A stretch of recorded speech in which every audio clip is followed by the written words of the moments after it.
Riak-riak ingatan.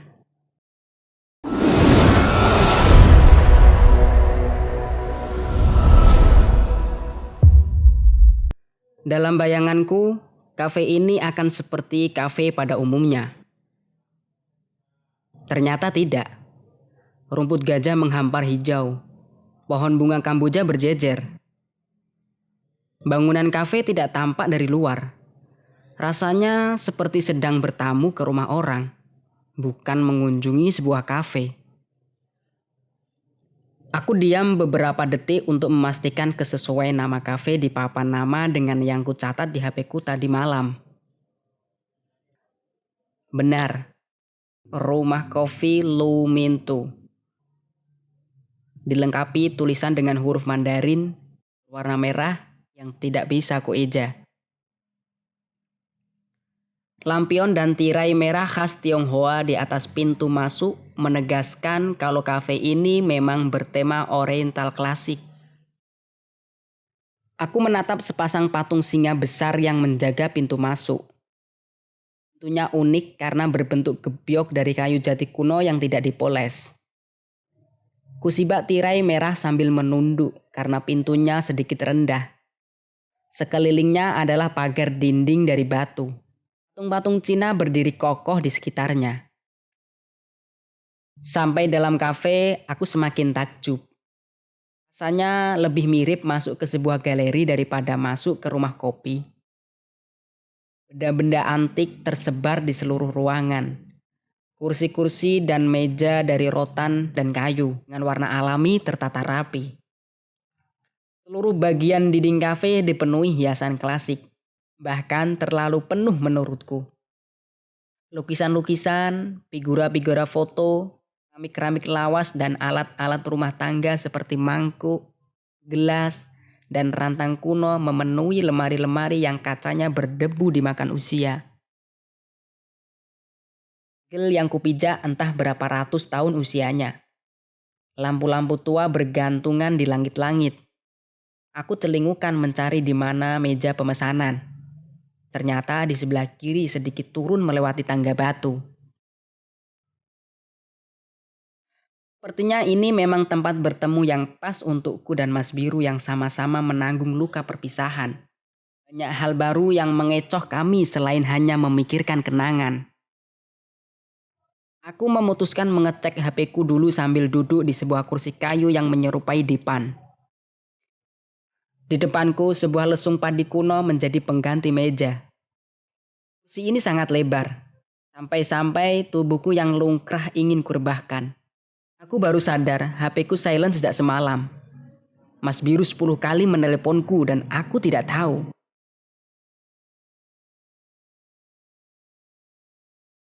Di mana? Kenapa nggak diangkat? Maaf mas, semalam aku tepar, jadi HP nggak bunyi. Sekarang biar? Sudah baik, malah sudah di lokasi ini. Tutup ya, aku Sherlock. Aktifkan deringnya, Duk. Iya mas, tak tunggu. Semakin masuk ke dalam kafe ini, semakin kurasakan suasana tenang. Telingaku mendengar suara deru arus air yang kukira air terjun saking tajamnya suara. Ternyata tepat di belakang bangunan ini mengalir air sungai Anak Kali Berantas. Pantas saja kafe ini tidak menyetel musik. Sebab indahnya suara air melebihi indahnya suara musik manapun. Memilih tempat duduk di sudut, di dekat jendela yang terbuka lebar. Sambil menikmati air beriak dan suasana klasik dari lampu tua yang menggantung di atasku. Jam kuno berdiri di belakangku. Kursi rotan yang kududuki membuatku merasa sedang berada di rumah nenek. Kugunakan waktu menungguku untuk menulis. Laptop ku keluarkan dari ransel. Aku membungkuk ke bawah meja mencari colokan listrik. Siapkan data-data yang dibutuhkan Zaki tentang pesantren yang harus kukunjungi. Mana saja yang sudah kuwakilkan pada tim. Mana saja yang akan kudatangi sendiri. Aku juga menyiapkan berkas persiapan pertemuan kami untuk ke Surabaya besok. Aku terus mengetik, tapi aku tidak bisa konsentrasi. Untuk apa sebenarnya dia mengajakku bertemu? Semoga kalau dia datang nanti aku tidak menangis. Di WA atau obrolan telepon, aku bisa menutupi hatiku yang kacau dengan gelak tawa.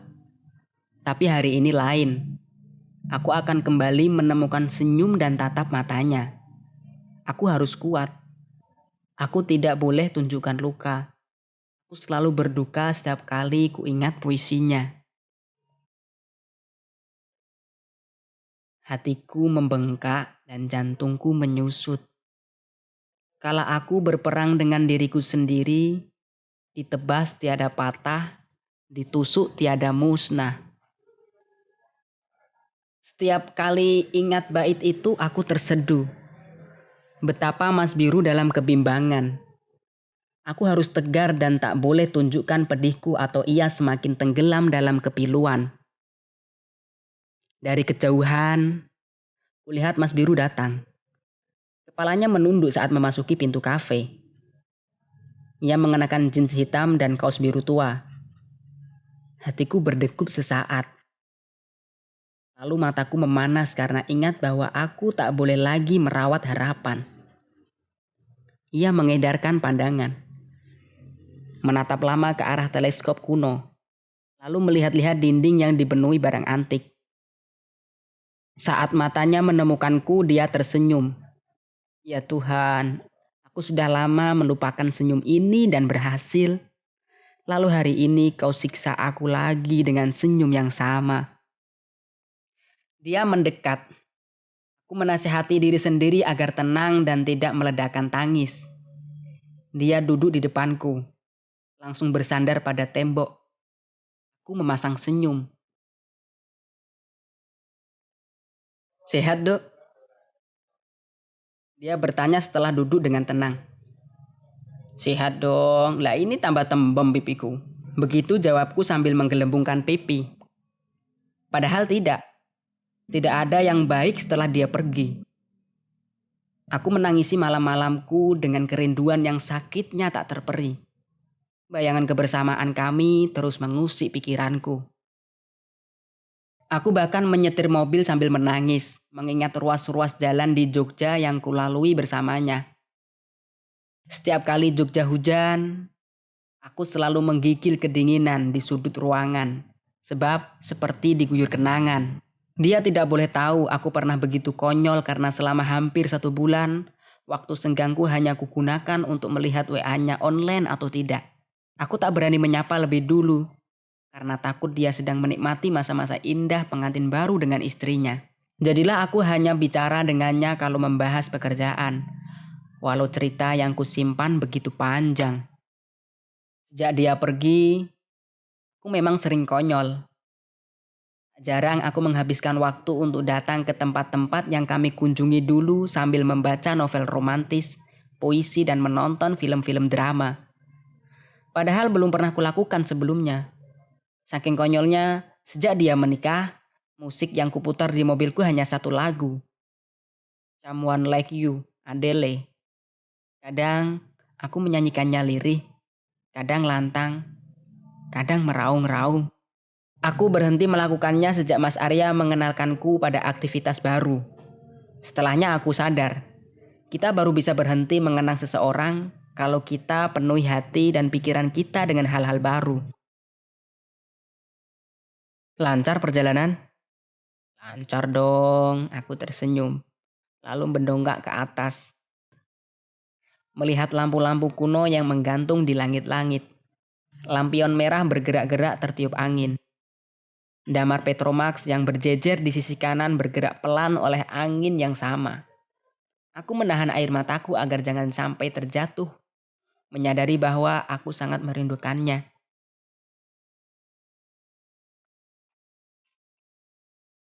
Mas gimana? Tanyaku tanpa berani melihat matanya. Alhamdulillah baik, sebaik kamu menjamu ingatan-ingatanmu. Dia mencoba bercanda. Aku terkekeh dengan hati sedikit perih. Mbak Alin sehat? Aku bertanya. Lalu kaget kenapa kalimat ini bisa muncul dari mulutku. Aku menggigit bibir. Dia terlihat kaget, mengambil rokok dari saku, menyelipkan di jari lalu menyalakannya. Iya, sama, sehat. Dia berdiri mengambil asbak di meja sebelah. Segera aku gunakan kesempatan itu untuk menyeka air mataku dengan punggung tangan. Mbak Alin perempuan beruntung. Mas Biru adalah laki-laki baik. Dia sangat penyayang. Dia rela melakukan apapun untuk orang yang dicintainya. Dia sangat sabar dan pengayom. Dia sangat menghargai dan menghormati perempuan. Selama 3 tahun kebersamaan kami, belum pernah sekalipun dia membuatku menangis. Dia tahu minatku, tahu kegemaranku, menguasai impianku, dan selalu mendukung karirku. Bahkan, menyiapkan jalan yang mulus untuk cita-citaku. Mbak Alin tentu akan jadi perempuan yang paling bahagia. Kami terdiam. Angin berhembus menggesek daun-daun bambu yang menimbulkan suara syahdu.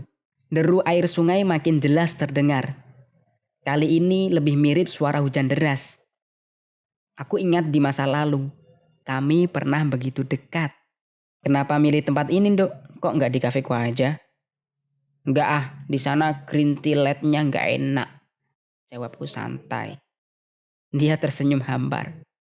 Aku ingin berkunjung ke kafenya, tapi aku tidak yakin bisa menyembunyikan tangisku atau tidak.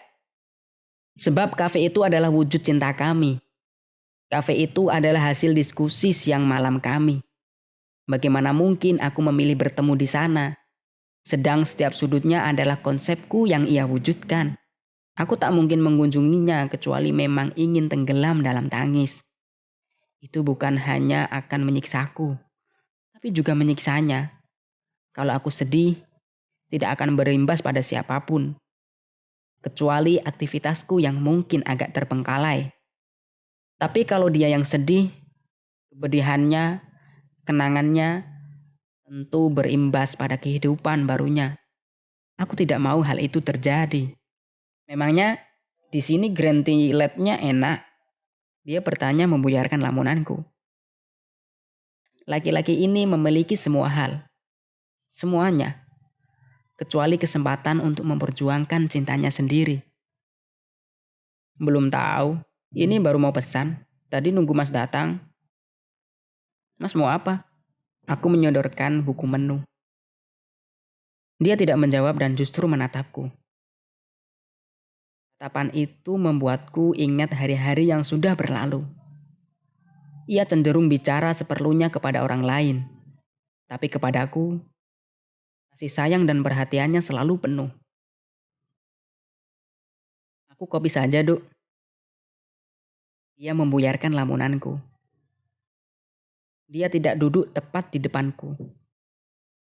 Tapi di depanku agak ke kanan. Bersandar di tembok yang dingin. Sikunya di atas meja. Jemari tangannya memegang rokok. Kakinya menyilang. Posisi itu membuatnya bisa leluasa menatapku dengan tatapan yang membuatku luruh. Kopi rempah seperti biasa, tah? Dia mengangguk cepat lalu tersenyum nanar. Barangkali karena aku menyebutkan minuman kesukaannya. Mas makan apa? Nggak, Nduk, nggak usah. Ini ada Indomie nyonyor sama bebek nyelkit. Itu pedas pasti. Mas pasti senang. Dia masih diam. Aku tidak sadar, gaya bicaraku masih seperti kekasihnya. Seharusnya aku biarkan saja dia makan apa. Seharusnya aku tidak usah memilihkan menu apa-apa. Tapi melihat tatapan matanya, aku tidak bisa lagi mengontrol kalimat-kalimatku. Sop ayam Mbak Min ada? Dia berkelakar. Hah? Aku melongo lalu tertawa lebar. Sop itu adalah makanan kesukaannya. Di Jogja cabangnya banyak. Tapi dia selalu mengajakku ke Klaten langsung ke pusatnya. Mas Biru memang jenis orang yang sangat menjaga kehormatannya. Santrinya tersebar di seluruh penjuru. Kami tidak pernah berduaan di kampus atau di kantor pergerakan. Malah seringnya kami datang pakai mobil sendiri-sendiri. Kami seringnya malah makan di Klaten atau Solo, sekaligus menepi dari hiruk pikuk teman-teman kami. Kami justru hadir berdua di pertemuan-pertemuan formal, seringnya karena kami sama-sama jadi pembicara. Kalau dia diundang sendiri, aku juga tidak pernah menghabiskan waktu untuk menyimaknya, karena kami punya rotasi yang berbeda. Seringnya kami pergi berdua hanya untuk menghadiri pertunjukan teater, pentas seni, atau mengunjungi pameran di taman budaya. Kami makan di tempat-tempat elit yang tidak mungkin dikunjungi teman-teman kampus atau teman pergerakan untuk menghindari bertemu orang-orang yang kami kenal. Kalau ingin makan di angkringan, dia memilih di belakang terminal Giwangan, jauh dari lalu lalang teman-teman kami. Ngarang sampean iki, nggak ada lah, lainnya ini loh, banyak. Nggak, Nduk, aku sudah makan, kamu saja. Aku tersenyum kecut. Barangkali ini ia menolak tawaranku makan. Padahal aku sangat lapar. Oh iya, dia sudah punya istri sekarang. Pasti sudah ada yang memikirkan makanannya. Aku menghela napas panjang. Masih sering ke perpus, Duk? Masih dan sekarang aman, gak ada hantunya lagi. Mas Biru tertawa. Hantu yang kumaksud adalah dia. Dia memang punya kebiasaan menggangguku yang sedang khusyuk di perpus lantai 4, tempat naskah kuno, babat, dan serat tersimpan. Perpus lantai 4 adalah tempat yang paling sering kukunjungi. Aku selalu sendiri. Nyaris tidak ada pengunjung lain karena lantai 4 bukan termasuk tempat yang diminati. Aku hanya ditemani seorang penjaga perpus yang sudah sangat sepuh dan selalu terkantuk-kantuk di sebuah sudut. Aku selalu sendirian di sana saat mencari referensi tulisanku. Tentu saja aku habiskan waktu seharian untuk membaca dan mencatat, karena buku kuno tidak boleh dipinjam. Lalu tiba-tiba Mas Biru duduk seperti patung, bersandar pada rak buku-buku tua yang berdebu. Hanya berjarak beberapa meter dari tempatku mencari naskah kuno. Tentu saja aku kaget, sebab aku tidak tahu sejak kapan dia muncul. Dia selalu datang mengendap-endap, lalu memperhatikanku dari kejauhan. Ia yang sebenarnya sangat sibuk, justru senang menemaniku di perpus yang lembab dan dingin. Dia menatapku dalam hening.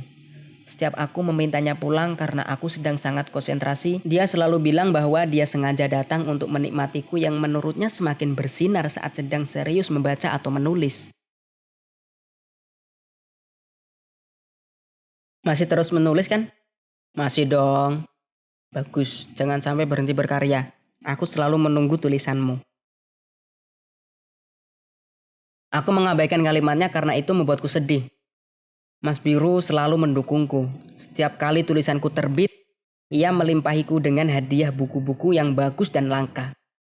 Aku ingat di masa lalu, saat kuhabiskan waktu seharian untuk menulis, dia sering meminta orang mengirimiku makanan. Dia sangat tahu kalau sedang sibuk, aku pasti lupa makan. Dan tidak mungkin mau kuluangkan waktu untuk makan bersamanya. Aku sering jengkel karena tidak bisa menulis dalam keadaan tenang. Sebentar-sebentar orang-orang suruhan Mas Biru datang. Kadang mengantar jus, kadang mengantar salad, donat, pizza, atau makanan kesukaanku lainnya. Sudah semakin pinter ya sekarang. Sudah jarang bertanya lagi. Suaranya tenang, tapi nadanya terdengar sedih. Hehe, iya mas, aku mati-matian belajar sendiri sekarang. Dia tersenyum bangga. Tapi ada gurat pilu di wajahnya. Dulu setiap kali menulis, aku memang tidak pernah bisa diam. Selalu dia yang kujadikan sasaran bertanya. Jam berapapun aku meneleponnya. Dia akan menjawab pertanyaanku meski kadang sambil ngantuk dan ngomel-ngomel. Pernah ia sakit gejala tipes, tapi saat ku telepon, ia tetap setia menjelaskan tentang runtuhnya kekaisaran Romawi dengan suaranya yang lemah. Pernah di tengah malam saat hujan deras dan petir menyambar, aku memaksanya bercerita tentang Eva Peron, istri dari Presiden Juan Peron dari Argentina. Dia menjelaskan sambil uring-uringan karena gelegar petir sangat bahaya untuk orang yang sedang menelepon. Pernah waktu dia memimpin rapat, dia sampai harus keluar ruangan sebentar untuk menjelaskan kepadaku lewat telepon tentang kiprah Benazir Bhutto. Dia sudah hafal kalau rasa ingin tahuku tidak bisa ditunda. Yang sering membuatnya jengkel adalah saat dia mengajakku ke kafe langganan kami di Jalan Magelang.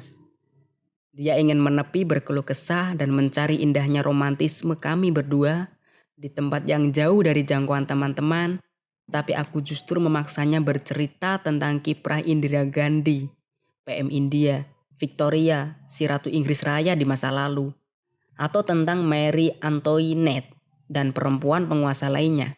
Dia selalu meladeni pertanyaanku, selalu memenuhi dahagaku akan hal-hal baru. Maka saat dia pergi, aku butuh banyak sekali waktu untuk menyesuaikan diri. Kami memang sering teleponan, tapi yang kami bahas adalah soal pekerjaan. Aku tidak pernah bertanya lagi tentang pengetahuan-pengetahuan. Aku berusaha keras mencarinya sendiri walau itu sambil terisak diam-diam. Jadi yang kubahas hanya soal pekerjaan. Karena itu berhubungan dengan tim.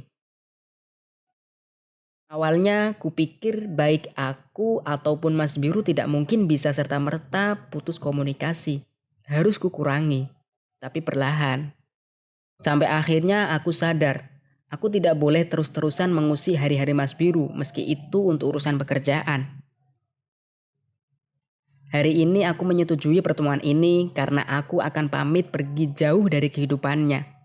Jauh, juga untuk waktu yang lama. Kamu kok pucat?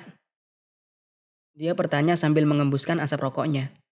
Enggak, lipstikku aja yang kurang merah. Dia tersenyum. Aku ingat di suatu sore di sebuah kafe aku datang bersama kawan-kawan majalahku. Sedang dia datang lebih dulu bersama senior-senior pergerakan kami. Belum sampai pesanan minumanku datang, dia sudah meneleponku dan memintaku ke parkiran. Di sana, di depan mobil Mas Biru, dia menegurku karena lipstik yang kupakai terlalu merah dan menyala. Padahal aku ada di gerombolan kawanku yang semuanya laki-laki. Aku masuk mobil Mas Biru, menghapus warna bibirku dengan tisu. Lalu memakai lipstik warna natural kesukaannya yang kusimpan di dashboard Pajero-nya. Dia juga pernah uring-uringan karena aku memakai celana panjang warna sawo matang, sebab mirip warna kulit. Atau saat aku memakai jilbab warna merah cabai, karena dia bilang merah adalah warna yang mudah tertangkap mata. Dan dia tidak rela aku jadi pusat perhatian. Selebihnya, dia membebaskan. Apapun langkahku, seperti apapun tulisanku, dia mendukung seluruhnya. Dia bahkan sangat antusias saat aku kursus gamelan dan aksara Jawa. Lalu semakin getol mengajakku ke acara-acara budaya. Kami memang sangat dekat. Jauh lebih dekat daripada yang siapapun tahu. Ini ada pisang goreng Nutella. Biasanya kamu suka. Pesanlah. Suaranya melembut. Tatapannya semakin tajam. Aku tidak suka dia menatapku dengan penuh rasa bersalah begitu. Itu melemahkanku. Itu membuatku ingin menangis. Aku baik. Aku sudah tidak apa-apa.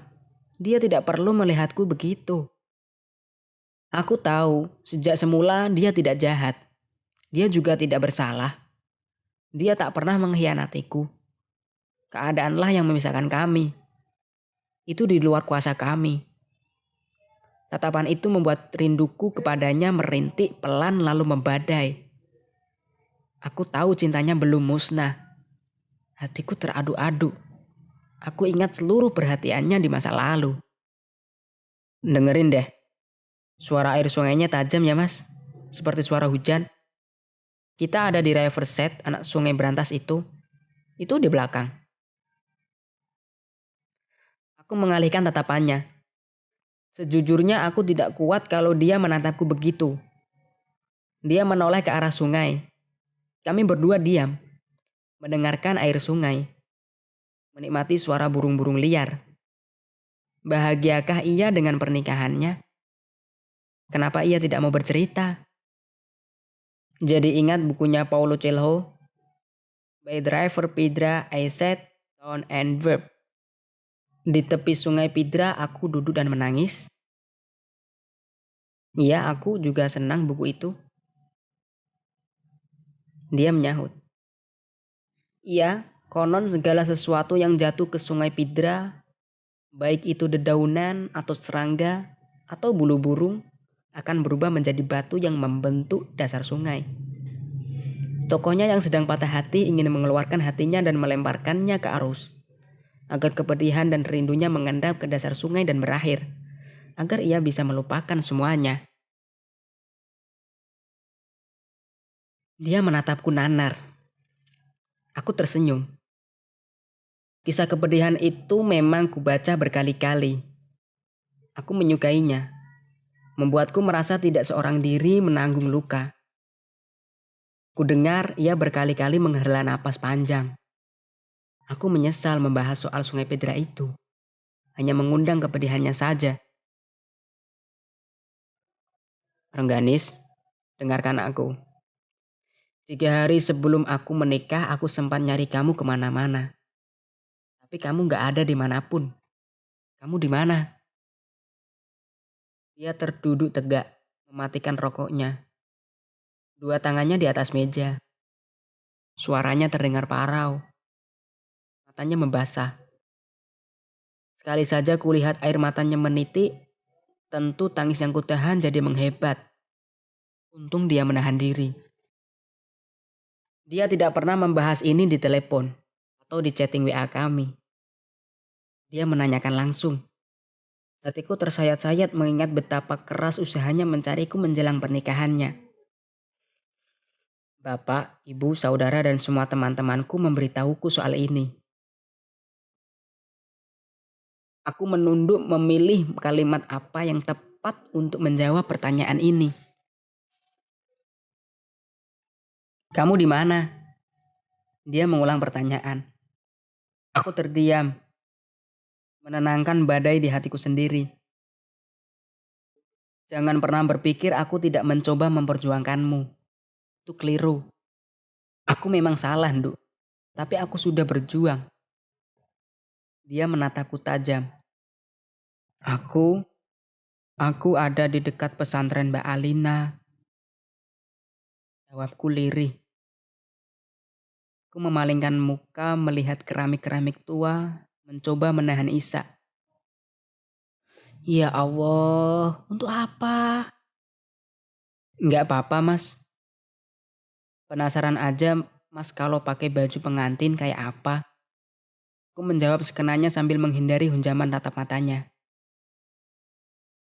Dia terlihat gusar. Duduknya semakin tegak. Ndak. Aku pengen nungguin Mas pas akad nikah aja. Harapku aku datang lebih awal. Soalnya kalau aku datang pas resepsi Mas, itu barengan dengan jadwal acaraku. Ada kunjungan Menteri Pendidikan dan Menteri Tenaga Kerja ke desa yang kebetulan jadi dampingan LSM kami. Waktu itu aku dapat tugas jadi liaison officer. Aku jadi narahubung dengan pihak protokoler negara. Jadi aku gak berani acara. Makanya aku datang lebih awal. Padahal bukan itu. Aku memang sengaja datang diam-diam di hari yang sakral itu karena aku ingin melihat secara langsung bagaimana laki-lakiku mengucapkan ijab kabul pada perempuan pilihan orang tuanya. Kupikir biar aku tenang dan lebih mudah merelakannya, aku ingin meyakinkan diriku sendiri bahwa orang yang kucintai sudah tidak mungkin lagi kuharapkan. Keren. Mas sangat tenang dan fasih mengucapkan akad nikah. Dia menatapku semakin tajam. Aku menahan napas. Aku belum lupa hari itu. Saat tangisku meledak di tengah keramaian. Tangisku membadai karena melihat wajahnya penuh kepura-puraan di depan ratusan atau mungkin ribuan orang. Dia terlihat rapuh dan suwung. Padahal selama bertahun-tahun aku mengenalnya. Dia selalu sumringah dan berkuasa. Dia yang gahar saat orasi begitu tidak berdaya dalam busana pengantinnya. Aku langsung beringsut pergi saat kedua pengantin dipertemukan dan Mas Biru memegang kepala Mbak Alina. Lalu mengecupnya lama sekali sambil melafalkan doa yang dipimpin oleh seorang kiai. Semua orang bahagia. Aku pergi jauh sebelum kusaksikan mereka berdua benar-benar menjelma pengantin yang bahagia seperti Kamaratih Kamajaya. Di sana Di tengah gegap gempita acara aku merasa kecil dan kerdil. Dibandingkan Mbak Alina, aku memang tidak ada apa-apanya. Dia cantik, putri kiai besar dan mumpuni. Seluruh kiai mendoakan kebahagiaan mereka dan jelas ini adalah kekuatan tersendiri. Aku sadar, aku tidak punya apa-apa. Aku pulang sambil menangis. Seorang diri menanggung luka. Kamu sama siapa, Nduk? Kenapa kamu nekat? Nggak nekat, Mas. Aku sama Lutfia, sepupu jauh Mbak Alina.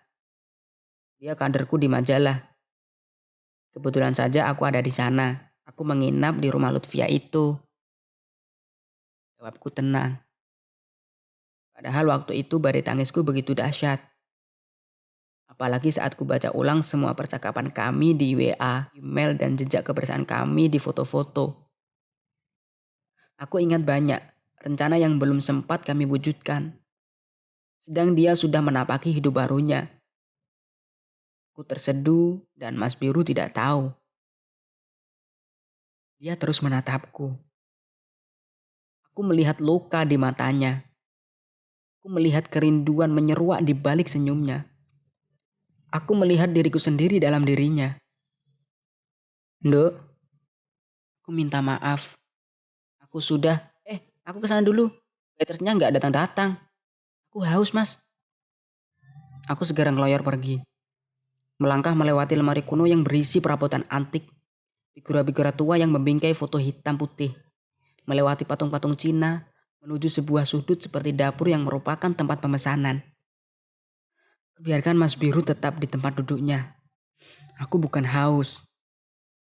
Aku cuma mencari tempat untuk menangis dan itu bukan di depan dia. Dia sudah cukup menderita. Aku tak boleh menyiksanya dalam rasa bersalah. Seorang waiters menunggu isakku berhenti. Aku menyodorkan pesanan. Dari kejauhan, Mas Biru menatapku penuh khawatir. Tapi dari tempatku berdiri, aku segera meringis dan mengisyaratkan kepadanya untuk melihat-lihat dulu benda-benda antik di kafe ini. Aku harus menepi sejenak karena hatiku kacau. Aku bergerak mengamati radio kuno. Mesin ketik lawas, kamera usang, gitar tua, sawat telepon dari zaman bahula, mangkok-mangkok dan guci keramik dari zaman purba. Untungnya kafe ini seperti museum. Banyak hal yang bisa kunikmati selain kenangan. Banyak hal yang bisa mengecohku selain menangisinya. Saat kulihat dia berdiri mematung di depan foto-foto hitam putih Bung Karno di figura-figura tua berdebu, aku beringsut ke kolam ikan. Membiarkan air mataku menitik. Sambil mengingat hatiku yang cedera. Aku membutuhkan sebuah pelukan. Dia yang dulu selalu menenangkanku. Tuhan, ternyata aku begitu lemah. Kami pernah begitu dekat. Lebih dari yang orang-orang tahu. Kamu kok pendiam sekarang, Duk? Dia menyeruput kopi yang baru saja terhidang. Aku mencoba tenang. Mas mau aku cerita apa memangnya? Tanyaku sambil memasukkan pisang Nutella ke mulutku. Zaki bilang, kamu sekarang aktif di LSM ya? Hehehe, iya mas, cari suasana baru. Lah soalnya kalau bulat di penulisan dan pergerakan, seringnya ingat mas terus. Ternyata hal-hal baru sangat ajaib. Bisa bikin pikiranku penuh dan bisa lupa sama hal-hal yang memang mestinya kulupakan. Apalagi LSM ku ini ternyata sangat asik. Di samping garap majalah, aku juga sering melakukan pendampingan masyarakat dan penelitian. Kadang aku harus ikut simposium, kadang juga pelatihan. Jawabku enteng untuk menutupi semua lukaku. Sampai anak-anak kantor bingung nunggu jawaban kamu, Dok. Hehehe, iya mas. Lah kadang anak-anak telepon pas aku konferensi untuk memaparkan hasil penelitian. Kadang juga giliran aku yang harus menyimak hasil penelitian lembaga lain. Ya gitu deh. Aku menjelaskan dengan tenang. Kegiatanku memang padat. Dan itu cukup sukses membuatku sejenak melupakan Mas Biru. Aku bercerita menggebu-gebu sampai pisang Nutellaku tandas. Jadi sekarang sering sama Arya? Mas Biru bertanya sambil menyeruput kopinya. Enggak, dia kan tinggal di Jakarta. Kalau pas ada acara saja kami ketemu. Kalau jalan-jalan? Ya sendiri, Mas Arya sibuk. Kadang rapat dengan Pemda, Pemprov, dan para menteri. Tapi Mas Arya banyak mengenalkanku dengan teman-teman LSM lain. Jadi aku bisa berjejaring, nggak pernah kesepian lagi. Oh, jadi Arya yang menentukan arah organisasi. Iya, dia punya kebijakan serta otoritas kuat ya? Hehe, iya mas, dia direkturnya. Baguslah.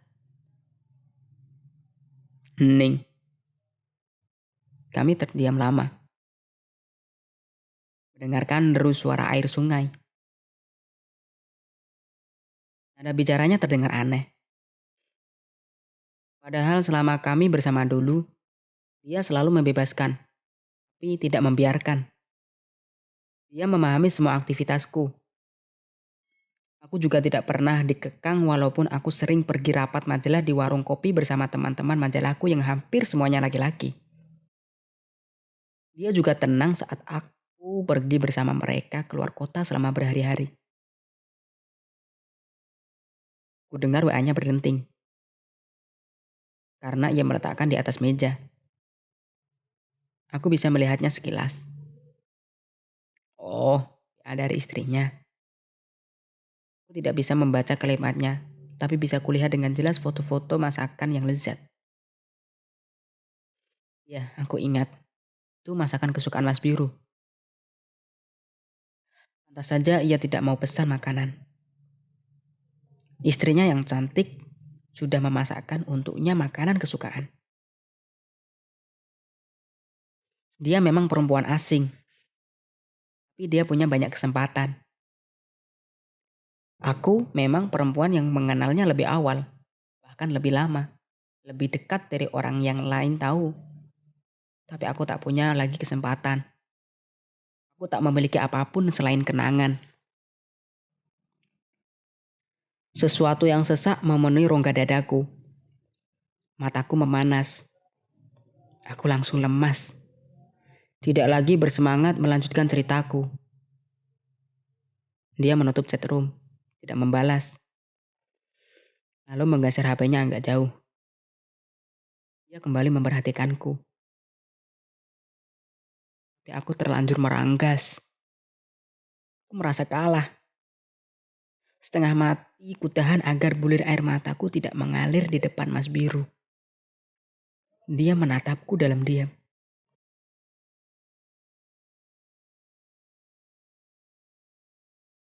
Mas kenapa mengajakku bertemu? Gak apa-apa Nduk, aku cuma ingin memastikan kamu baik, kamu sehat. Itu sudah sangat cukup. Aku tersenyum. Sepertinya aku berhasil terlihat tegar. Kesedihanku harus kusimpan rapat. Dia tidak boleh tahu sedalam apa hatiku terluka. Hari sudah sore. Lampu-lampu mulai dinyalakan. Pengunjung mulai berdatangan. Semakin ramai untuk bicara serius. Tapi juga semakin wingit suasananya. Mas, kalau suruh begini di sini spooky ya? Spooky itu apa? Serem. Enggak, itu cuma efek lampu yang terlalu remang. Apa? Kamu takut? Enggak takut sih, cuma heran. Ternyata surup-surup gini berdekatan sama barang-barang antik bikin merinding. Lihat itu patung-patung seolah hidup. Foto-foto tua seperti bernyawa. Benda-benda kuno bikin kita seperti di dalam museum. Apalagi habis ini gelap. Sungainya gak kelihatan. Cuma suara aja. Ih, lu malah asik tuh Syahdu. Tenang. Kamu pinter tenan milih kafe yang pas. Tapi aku merinding. Ancan penakut dari dulu. Kamu mau kita pindah tempat? Mana? Adakah di sini kedai es krim yang enak? Ada, kedai Oen. Kami berkemas. Dia ke meja kasir. Aku sibuk menata hatiku. Aku mengajaknya pindah tempat karena hal penting yang ingin ku sampaikan, dan di sini bukan tempat yang pas. Di mobil, aku diam membeku. Begitu banyak kenangan kami berdua di dalamnya. Aku pernah begitu manja saat aku membutuhkannya. Aku juga pernah begitu dewasa saat dia membutuhkanku.